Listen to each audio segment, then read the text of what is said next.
This week, the tariff wall the Supreme Court tore down got rebuilt overnight, and almost nobody in Washington had to vote on it. Here's the timeline.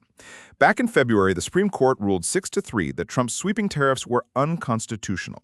The court said the president relied on a 1977 emergency powers law, the IEEPA, that was never meant to let one person tax imports from the entire planet. Chief Justice Roberts was blunt. The power to tax belongs to Congress, period. For about 5 months, that ruling held. Trump pivoted to a different law, Section 122 of the Trade Act, and slapped a flat 10% surcharge on nearly all imports.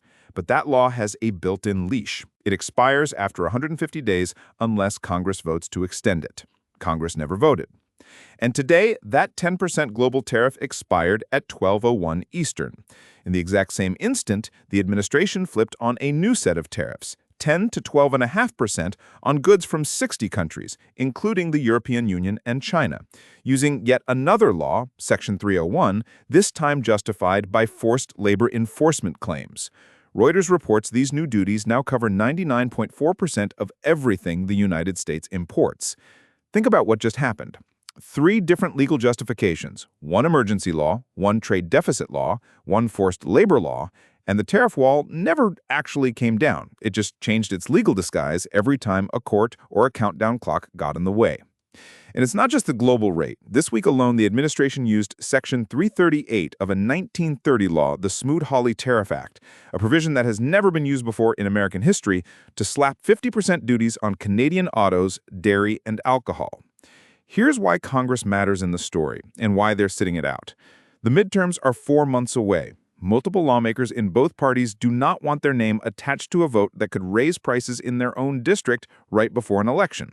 So instead of Congress debating tariff policy the way the Constitution says they should, the executive branch just keeps finding older, more obscure statutes to reach the same outcome. A trade researcher at the Peterson Institute called the Canada escalation, quote, a serious escalation, and, quote, an example of the administration trying every possible route to restore the wall the Supreme Court struck down. So what does this mean for you?